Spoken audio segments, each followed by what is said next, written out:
Una cinta de audio, 32 años enterrada bajo el polvo del desierto de Chihuahua, y en ella las últimas palabras de hombres que nunca debieron desaparecer.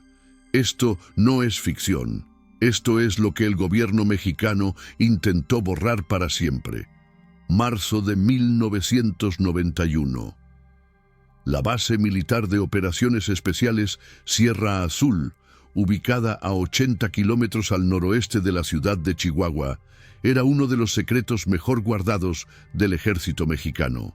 Oficialmente no existía en ningún mapa, oficialmente nunca operó, pero en los archivos clasificados, en los susurros de los pobladores cercanos, en las noches sin luna del desierto chihuahuense, Sierra Azul era real, muy real, y lo que sucedió allí en aquellos días de marzo cambiaría para siempre la vida de 11 familias que aún hoy buscan respuestas. La base fue construida en 1983, durante el auge de las operaciones antisubversivas en México. Era pequeña, discreta, casi invisible entre las formaciones rocosas y los mezquites secos. 52 militares rotaban en turnos de 3 meses. Su misión oficial era vigilancia de fronteras y control de tráfico ilegal, pero quienes conocían la verdad sabían que Sierra Azul tenía otro propósito: comunicaciones encriptadas, experimentos de rastreo satelital, tecnología que México no debía tener todavía, equipos que llegaban en camiones sin placas, escoltados por hombres sin rostro. El capitán Rodrigo Maldonado Vega tenía 38 años cuando fue asignado al mando de Sierra Azul en enero de 1991. Era un hombre de complexión fuerte, mirada seria, un militar de carrera que había servido en zonas de conflicto en Guerrero y Michoacán. Hablaba poco, fumaba mucho, tenía una esposa en la Ciudad de México y 2 hijos que apenas lo conocían. Rodrigo era el tipo de hombre que el ejército elige cuando necesita silencio absoluto, lealtad inquebrantable, obediencia sin preguntas. Junto a él estaban el teniente primero Julio Sandoval, un joven ingeniero en telecomunicaciones de 29 años, brillante, inquieto, con una curiosidad que a veces preocupaba a sus superiores. El sargento Esteban Ruiz, un hombre rudo de 42 años, veterano de 3 décadas de servicio, conocido por su frialdad bajo presión. Y 9 soldados rasos, hombres entre 22 y 35 años, todos ellos seleccionados por su historial impecable y su capacidad de mantener secretos. La vida en Sierra Azul era monótona.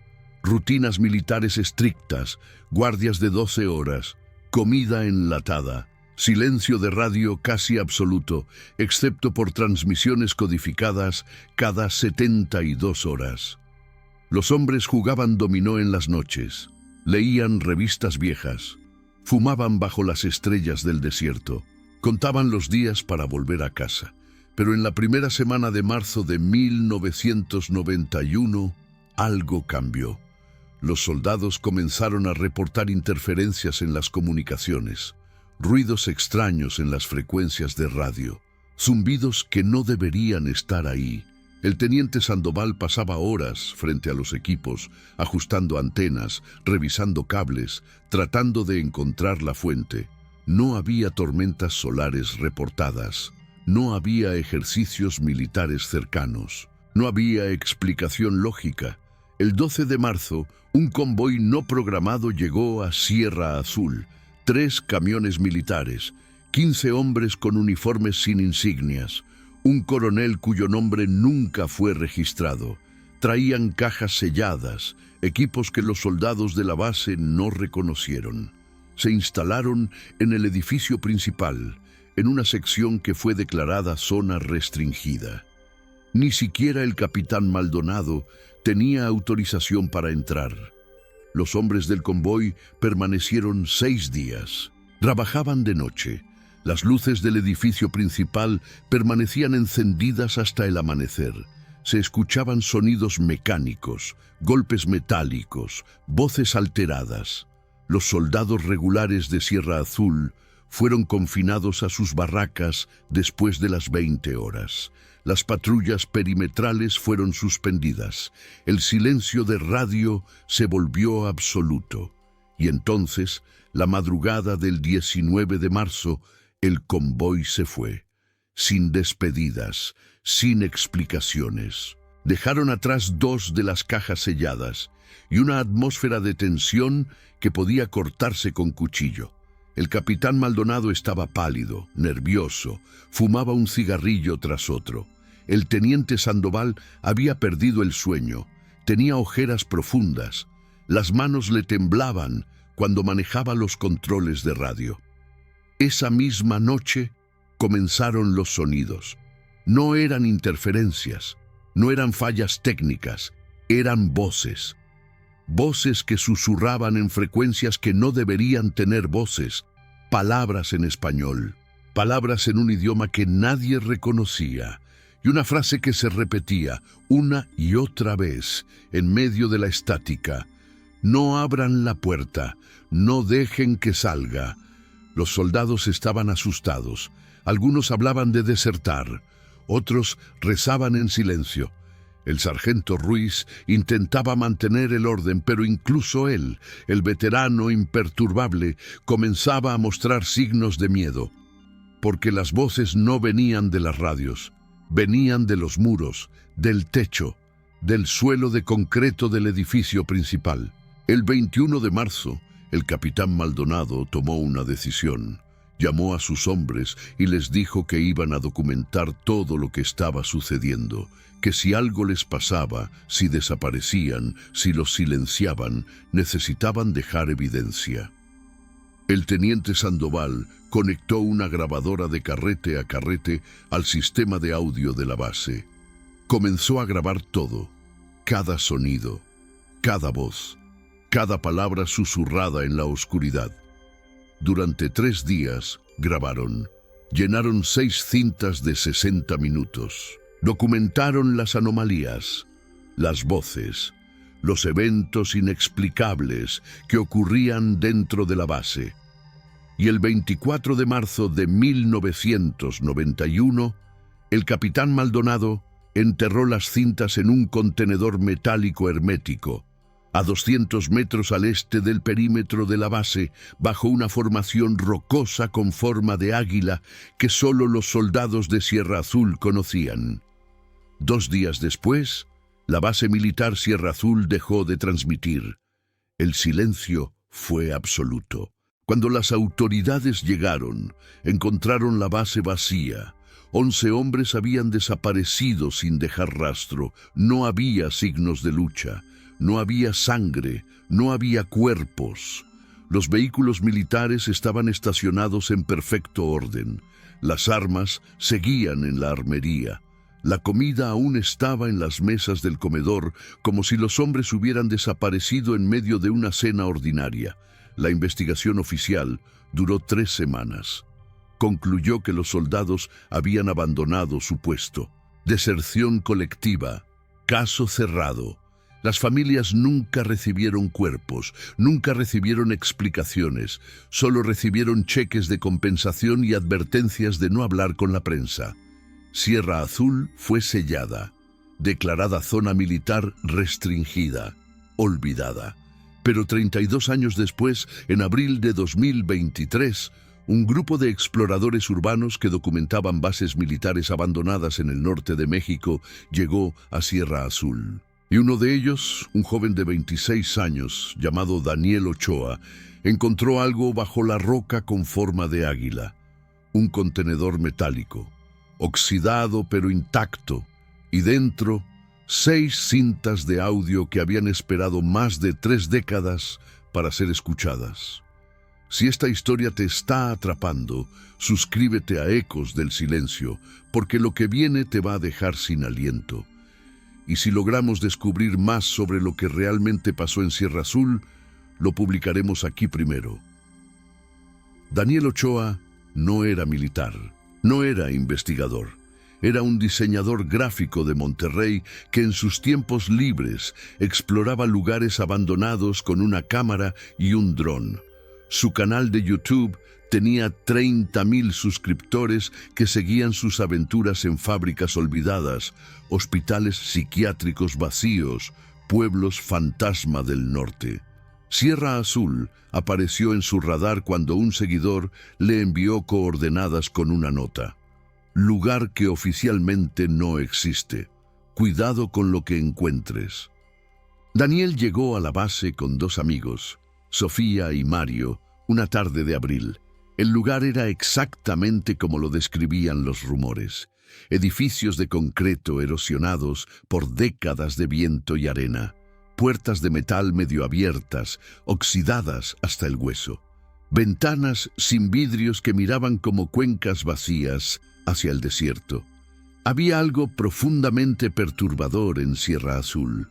No era solo el abandono, era la sensación de que algo terrible había sucedido allí, y el lugar aún lo recordaba. Exploraron durante 2 horas. Filmaron las barracas vacías, las literas militares con colchones podridos, los archiveros volcados con documentos esparcidos por el suelo, la mayoría ilegibles por la humedad y el tiempo. En la sala de comunicaciones encontraron equipos antiguos, radios de los años 80, cables cortados, pantallas rotas. Sofía bromeaba sobre fantasmas militares. Mario estaba nervioso. Decía que deberían irse antes del anochecer. Fue Daniel quien vio la formación rocosa. Parecía un águila con las alas extendidas, erosionada por el viento pero inconfundible. Algo en esa roca lo atrajo, una intuición, una corazonada. Se acercó, comenzó a inspeccionar la base de la formación y entonces vio el borde metálico sobresaliendo de la arena. Tardó 20 minutos en desenterrarlo. Era un contenedor militar de documentos del tipo que se usa para proteger materiales sensibles. Pesaba casi 10 kilos. Tenía un sello de goma deteriorado pero aún visible. El sello decía Sedena, clasificado, no abrir. Daniel sintió que el corazón le latía en los oídos. Esto era más grande que cualquier cosa que hubiera encontrado antes. Abrieron el contenedor en el auto, ya lejos de Sierra Azul. Dentro había 6 cintas de carrete a carrete, cada una etiquetada con fechas. Marzo 21, 22, 23, 24 de 1991. Había también una nota escrita a mano en tinta azul desvanecida. Decía, si encuentran esto, entréguenlo a la prensa. No confíen en el ejército, no confíen en el gobierno. La verdad debe saberse. Capitán R. Maldonado Vega. Daniel no tenía un reproductor de carrete a carrete. Tuvo que buscar durante 2 semanas hasta encontrar uno en una tienda de antigüedades en Chihuahua capital. El dueño, un anciano que había sido técnico de radio en los años 70, le ayudó a conectar el equipo. Le advirtió que las cintas estaban viejas, que podían romperse, que debería digitalizarlas cuanto antes. La primera cinta comenzó a reproducirse un martes por la noche. Daniel estaba solo en su departamento. Había preparado café, había cerrado las ventanas, puso grabar en su computadora para digitalizar el audio, y entonces escuchó la voz del capitán Maldonado. 21 de marzo, 1991, 2300 horas. Aquí, capitán Rodrigo Maldonado Vega, comandante de la base Sierra Azul. Estoy grabando esto porque necesito que quede registro. Llevamos 3 días experimentando fenómenos que no puedo explicar. El convoy que nos visitó la semana pasada dejó equipos que no reconozco, tecnología que no debería estar aquí, y desde que se fueron, esta base se ha convertido en un infierno. La voz de Maldonado sonaba cansada, tensa, al borde del quiebre. Se escuchaba el zumbido de fondo de los equipos electrónicos, y entonces, clara como el cristal, una voz femenina susurró algo en un idioma extraño. Maldonado se detuvo. Se escuchó el clic de un encendedor, una inhalación profunda. Ahí está otra vez. Esa es la 7ª vez en 2 horas. No viene de ninguna radio, no viene de ningún equipo. viene de las paredes. El teniente Sandoval cree que es algún tipo de resonancia electromagnética. El sargento Ruiz cree que nos estamos volviendo locos. Yo no sé qué creer, pero mis hombres están asustados, y yo también. Daniel sintió un escalofrío recorrerle la espalda. Esto no era una broma, no era ficción, era real. Pausó la grabación, respiró profundo y continuó escuchando. Las siguientes 2 horas de audio documentaban los eventos de esa noche. Las voces que susurraban en las paredes se volvieron más frecuentes, más intensas. Se escuchaba a los soldados hablando entre ellos, sus voces llenas de miedo. Uno de ellos, un soldado joven llamado Pérez, comenzó a llorar. Decía que quería irse a casa, que esto no era normal, que algo malo iba a pasar. El teniente Sandoval intentó racionalizar. Habló de interferencias de radio de alta frecuencia, de fenómenos acústicos causados por la estructura del edificio, de vibraciones sísmicas que podían crear la ilusión de voces. Pero incluso su voz científica, su tono analítico, no podía ocultar el terror que sentía. Y entonces, a las 3 de la madrugada del 22 de marzo, sucedió algo que cambió todo. Se escuchó un golpe metálico, fuerte, como si algo pesado hubiera caído dentro del edificio principal. Los soldados se quedaron en silencio. Maldonado ordenó que nadie se moviera. El silencio duró casi 1 minuto y entonces se escuchó una puerta abriéndose, despacio, con un chirrido largo y agudo, pero no había nadie cerca de ninguna puerta. Las cámaras de seguridad mostraban los pasillos vacíos. Los sensores de movimiento no detectaban nada, y sin embargo, clara e inconfundiblemente, una puerta se estaba abriendo. Maldonado ordenó al sargento Ruiz que investigara. Se escucharon los pasos del sargento, pesados, lentos, el clic de su arma siendo amartillada. Se acercó al edificio principal, abrió la puerta exterior y gritó. No fue un grito de dolor, fue un grito de horror absoluto, de incredulidad, de algo que su mente no podía procesar. Los otros soldados corrieron hacia él. Maldonado les gritaba que esperaran, que no entraran, pero no lo escucharon. Y entonces se escuchó el caos, gritos, carreras, alguien vomitando, alguien rezando el Padre Nuestro a toda velocidad. «No miren hacia allá, cierren los ojos», gritaba Maldonado.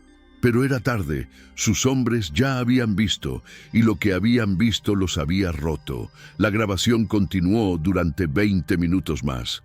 Maldonado intentaba calmar a sus hombres. Les ordenaba que salieran del edificio, que se reagruparan en los barracas, pero algunos no respondían. Estaban en shock, catatónicos. El soldado Pérez no dejaba de repetir: «No es real, no es real, no es real». Cuando finalmente lograron sacar a todos, Maldonado selló el edificio principal. Nadie podía entrar, nadie debía entrar. Y en la grabación, con voz quebrada, el capitán dijo algo que Daniel nunca olvidaría. «No sé qué trajeron esos hombres, no sé qué tecnología es esa, pero abrió algo que no debía abrirse. Y ahora no puedo cerrarlo. Dios nos ayude a todos». La primera cinta terminó ahí. Daniel se quedó sentado en la oscuridad de su departamento, con el corazón acelerado, las manos temblando. Eran las 4 de la mañana. No podía dormir. No después de lo que había escuchado. Sabía que tenía que escuchar las otras cintas, pero una parte de él, la parte racional que aún funcionaba, le decía que no lo hiciera, que dejara las cintas donde las había encontrado, que olvidara Sierra Azul y siguiera con su vida. Pero la curiosidad es más fuerte que el miedo. Siempre lo es. Daniel preparó más café, cargó la segunda cinta y presionó play. Lo que escucharía en las siguientes horas cambiaría todo lo que creía saber sobre la realidad, sobre el gobierno, sobre lo que realmente había sucedido en aquella base perdida en el desierto de Chihuahua. La segunda cinta comenzaba con silencio. Un silencio largo, pesado, interrumpido solo por respiraciones entrecortadas. Luego, la voz de Maldonado, mucho más ronca que antes, como si hubiera estado gritando durante horas. 22 de marzo, 0600 horas. Llevamos 3 horas encerrados en los barracas. Nadie ha dormido. El soldado Ramírez está en posición fetal en su litera. No responde. El soldado Pérez sigue murmurando. El teniente Sandoval está tratando de contactar con el comando central, pero las comunicaciones están muertas, completamente muertas. Ni siquiera estática, solo vacío. Se escuchaba el sonido de pasos nerviosos, alguien arrastrando una silla, el clic de un encendedor una y otra vez, como un tic nervioso. Maldonado continuó. Voy a describir lo que vimos. Necesito que quede registrado. Cuando el sargento Ruiz entró al edificio principal, encontró la sala de equipos, alterada. Las 2 cajas que el convoy dejó estaban abiertas. Dentro había, no sé cómo describirlo, parecían espejos, pero no reflejaban. Mostraban otra cosa, otro lugar, como si fueran ventanas. Y en ese lugar había figuras, siluetas, se movían, nos miraban. Daniel pausó la grabación, respiró profundo. Esto sonaba a ciencia ficción, a locura, pero la voz de Maldonado no era la voz de un loco, era la voz de un hombre racional enfrentándose a algo irracional. La voz de alguien que había visto algo que su mente no podía procesar. Continuó la grabación. Maldonado explicaba que después de sacar a sus hombres del edificio, habían intentado destruir los equipos.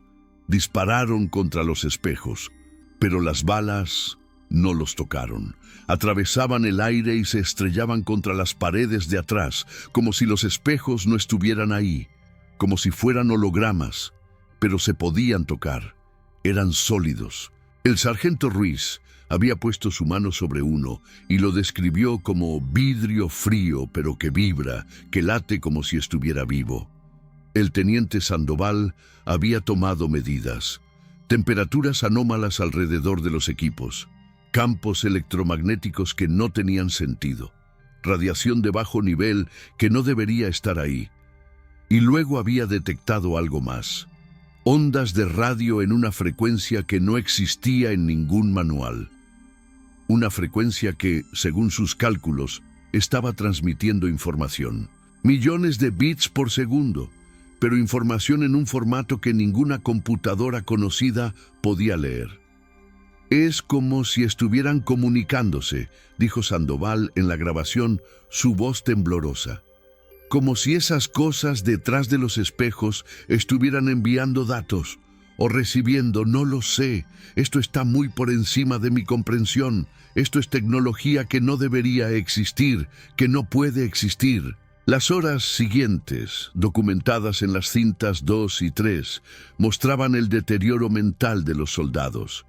Algunos comenzaron a tener alucinaciones.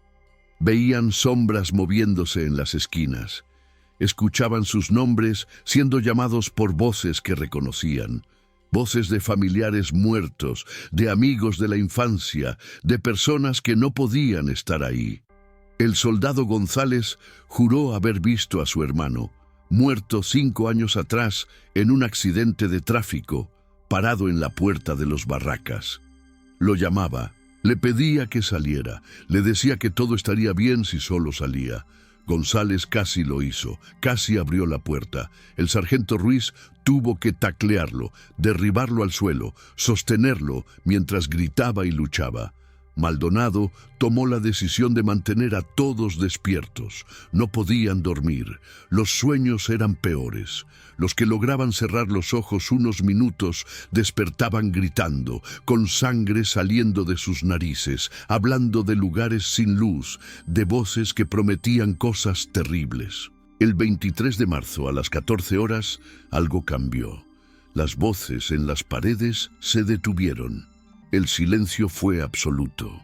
Por primera vez en 3 días, la base estuvo completamente quieta. Los soldados se miraron entre sí. Había terminado. Lo que sea que fuera, ¿se había ido? Maldonado no lo creía. Era demasiado conveniente, demasiado repentino. Ordenó que nadie saliera de los barracas. Esperarían, vigilarían, y tenía razón en desconfiar. A las 19 horas, escucharon el helicóptero, un Black Hawk militar aterrizando en la base. Maldonado salió con cautela, vio bajar a 6 hombres con trajes de protección contra materiales peligrosos. El mismo coronel sin nombre que había traído los equipos, y un hombre de civil, de unos 60 años, con lentes gruesos y un maletín de aluminio. El coronel no dio explicaciones, solo órdenes. Los soldados debían permanecer en los barracas hasta nuevo aviso. Los hombres con trajes hazmat entrarían al edificio principal. Nadie debía interferir. Maldonado exigió respuestas. ¿Qué estaba pasando? ¿Qué eran esos equipos? ¿Qué habían traído a Sierra Azul? El coronel lo miró con ojos fríos. Capitán, esto está muy por encima de su nivel de autorización. Mantenga a sus hombres alejados y olvide lo que ha visto. Esa es una orden directa. Pero Maldonado no podía olvidar, y no iba a obedecer ciegamente. Mientras los hombres con trajes hazmat trabajaban en el edificio principal, el capitán mantuvo su grabadora encendida. Capturó todo. Las conversaciones entre los técnicos que podía escuchar a través de las paredes. Las órdenes del hombre civil sobre cerrar la brecha y revertir la sincronización. Y luego, a las 21 horas, el grito. Uno de los hombres con traje hazmat salió corriendo del edificio. Se arrancó el casco. Estaba pálido, con los ojos desorbitados. Gritaba que no podían cerrarlo, que era demasiado tarde, que ya había pasado algo al otro lado. El coronel le ordenó que se callara, que volviera adentro. El hombre se negó. Dijo que prefería morir a volver ahí. El coronel sacó su arma. Le disparó. Una vez, en la cabeza. El cuerpo cayó sobre la arena del desierto. Los otros soldados observaban desde las ventanas de los barracas, horrorizados. Maldonado grabó todo: el sonido del disparo, el impacto del cuerpo, el silencio que siguió. «¿Están dispuestos a matar para mantener esto en secreto?», susurró Maldonado en la grabación. «No vamos a salir de aquí. Ninguno de nosotros. Lo sé. Puedo verlo en los ojos del coronel. Somos testigos de algo que no deberíamos haber visto, y los testigos no pueden vivir».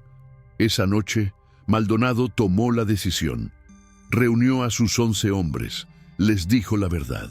No iban a ser rescatados, iban a ser eliminados. El gobierno no podía permitir que lo que habían visto saliera a la luz.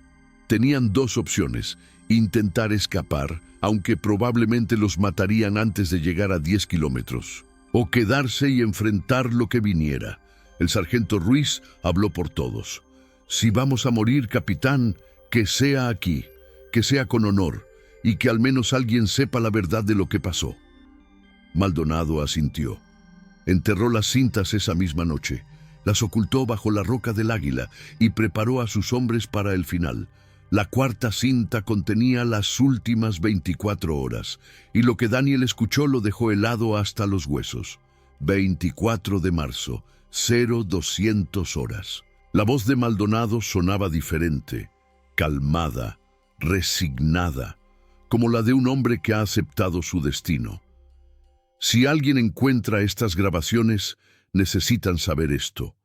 Lo que el gobierno mexicano está experimentando en bases secretas no es solo tecnología militar, es algo más, algo que no entendemos, algo que no deberíamos haber tocado. El hombre del maletín de aluminio es un científico. Escuché su conversación con el coronel. Hablaban de portales de observación, de capas dimensionales, de contacto controlado. No son términos militares.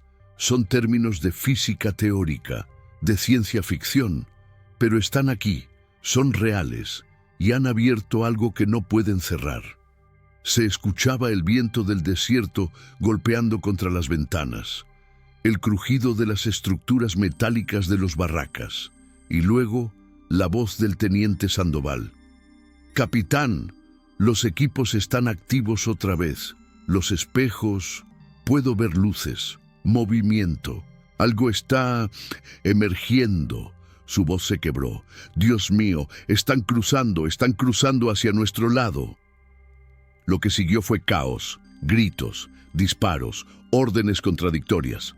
Los soldados de Maldonado tomaron sus armas, salieron de los barracas y entonces se enfrentaron a algo que ningún entrenamiento militar podría haberlos preparado para ver.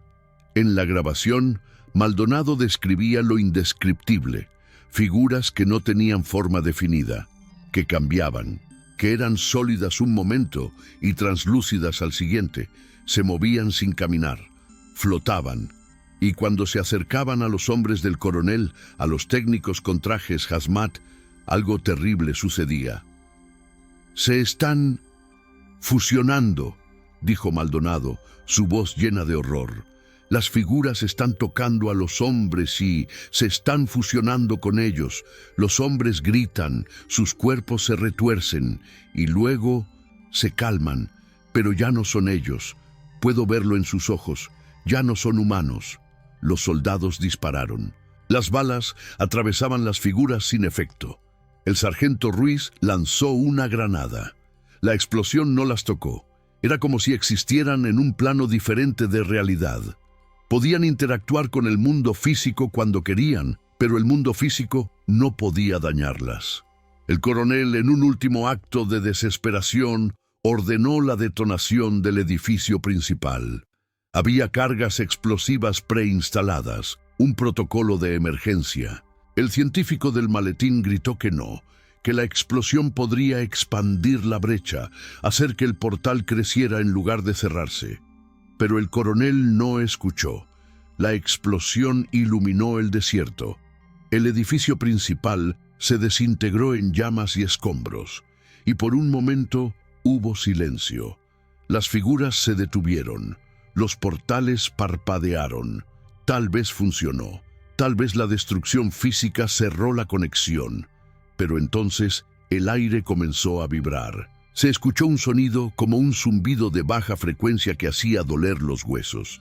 Y del lugar donde había estado el edificio emergió algo más grande.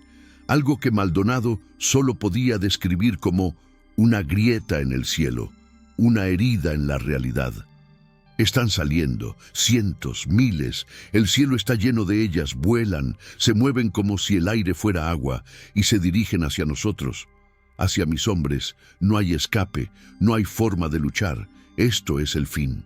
Los gritos de los soldados llenaron la grabación, llamaban a sus madres, a Dios, a cualquiera que pudiera salvarlos. Maldonado mantuvo su compostura hasta el final. Dio la orden de que cada hombre luchara hasta el último aliento, que vendieran caro su vida, que no se rindieran ante lo desconocido. El sargento Ruiz fue el primero. Una de las figuras lo tocó, gritó. Su voz cambió a mitad del grito, se volvió más aguda, menos humana, y luego se detuvo, se dio vuelta hacia sus compañeros, y comenzó a caminar hacia ellos con movimientos que no eran suyos. Uno por uno, los soldados cayeron, no por muerte, por transformación, por algo peor que la muerte. Maldonado los escuchaba llamarlo, con sus voces, pero no eran ellos, ya no. Le pedían que se uniera, que era hermoso, que al otro lado había paz, comprensión, propósito. Maldonado retrocedió hacia los vehículos. Logró subir a un jeep. Intentó arrancar. El motor tosió pero no prendió. Las figuras se acercaban. Rodeaban el vehículo. Él sacó su arma de servicio. Puso el cañón contra su sien. «Si alguien encuentra esto», dijo, con voz firme a pesar del terror, «díganle a mi esposa que la amé. Díganle a mis hijos que su padre murió cumpliendo su deber.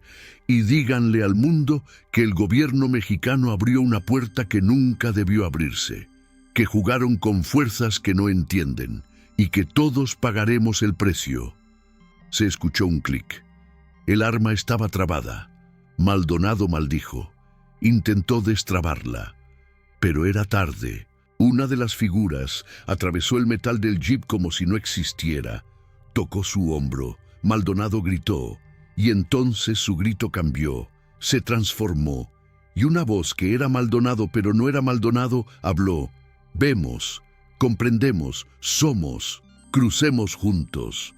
La grabación continuó durante 5 minutos más, pero solo había silencio, un silencio absoluto, ni viento, ni insectos, ni nada, como si el desierto mismo hubiera muerto.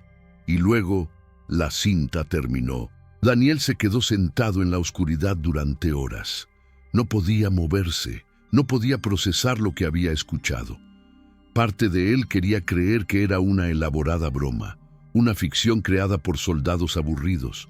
Pero había algo en las voces, en el terror crudo y real, en los detalles que ninguna ficción podría capturar con tanta precisión.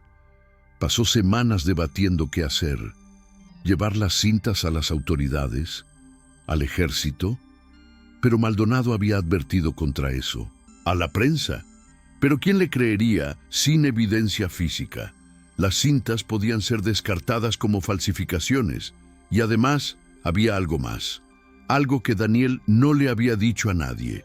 Desde que escuchó las cintas había comenzado a tener sueños. Sueños donde veía el desierto, la base, las figuras, y en esos sueños las figuras lo miraban, lo reconocían, como si supieran que él había escuchado, como si supieran que ahora él era parte de esto.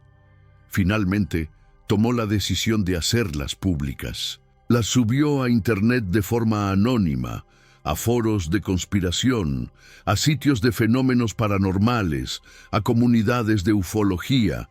La respuesta fue mixta. Algunos lo llamaron fraude, otros estaban fascinados. Investigadores independientes comenzaron a analizar las cintas. Expertos en audio confirmaron que eran genuinas, grabadas en equipos de los años 90, con capas de ruido de fondo consistentes con una locación del desierto. Y entonces, 3 meses después de publicar las cintas, Daniel recibió una visita. 2 hombres de traje, sin identificación, sin explicaciones, solo una advertencia. Olvida lo que encontraste, borra las copias, nunca hables de esto otra vez. Es por tu bien. Daniel les preguntó quiénes eran. Si eran del gobierno, si las cintas eran reales. Los hombres no respondieron, solo repitieron la advertencia y se fueron. Pero Daniel notó algo. Cuando uno de ellos se dio vuelta para irse, por un segundo, solo un segundo, sus ojos reflejaron algo, una luz que no debería estar ahí, un brillo que no era humano. Daniel no durmió esa noche, ni la siguiente, porque ahora sabía la verdad. Las grabaciones eran reales. Lo que pasó en Sierra Azul fue real. Y 32 años después, lo que cruzó aquella noche, en marzo de 1991, todavía estaba aquí. Todavía caminaba entre nosotros. Todavía observaba. Y la pregunta que Daniel no podía dejar de hacerse era, ¿cuántos más? ¿Cuántas personas que caminan por las calles, que trabajan en oficinas, que sonríen y hablan y viven vidas normales, ya no son humanos? ¿Cuántos han sido tocados por lo que vino del otro lado? Las cintas de Sierra Azul están disponibles en línea. Puedes buscarlas, puedes escucharlas. Pero Daniel tiene una última advertencia para quienes lo hagan. Una advertencia que Maldonado le dio a él en sueños, noche tras noche. Cuando escuchas las voces te escuchan de vuelta. Y cuando te escuchan, saben dónde estás. Y tarde o temprano, vendrán por ti. La base militar Sierra Azul sigue sellada. Sigue siendo zona restringida, oficialmente por contaminación química. Pero quienes viven cerca saben la verdad, que algunas noches, cuando el viento sopla del norte, se pueden escuchar voces en el desierto, voces que llaman, que invitan, que prometen cosas hermosas si solo te acercas, si solo cruzas. 11 familias siguen esperando respuestas. 11 madres, esposas, hermanos, que nunca recibieron cuerpos que enterrar, que nunca supieron qué pasó realmente. El gobierno sigue negando que Sierra Azul operara alguna vez. Los registros fueron borrados, los archivos fueron destruidos. La historia oficial dice que nada pasó, pero las cintas cuentan otra verdad. Una verdad que el gobierno quiere enterrar. Una verdad que cuesta vidas mantener escondida. Una verdad que quizás es mejor no conocer. ¿Tú qué crees? ¿Fueron las cintas una elaborada falsificación? ¿O hay cosas en este mundo, experimentos en bases secretas, tecnologías que no entendemos, que están abriendo puertas que nunca debieron abrirse? Déjanos tu opinión en los comentarios. Y si quieres más historias como esta, historias que el gobierno no quiere que sepas, suscríbete a Ecos del Silencio, porque la verdad siempre encuentra la manera de salir a la luz. Siempre comparte este video. Que más personas sepan lo que realmente pasó en Sierra Azul. Que las familias de esos 11 hombres sepan que no están locas, que su dolor es real, que sus seres queridos existieron y que algo terrible les pasó. Hasta la próxima. Mantén los ojos abiertos, mantén la mente alerta, porque nunca sabes quién camina a tu lado, nunca sabes quién ya cruzó al otro lado y volvió con otra cosa adentro. Esto fue Ecos del Silencio. Y recuerda, algunas grabaciones nunca debieron ser encontradas, pero ahora que las escuchaste, ya es parte de ti, y ellos lo saben.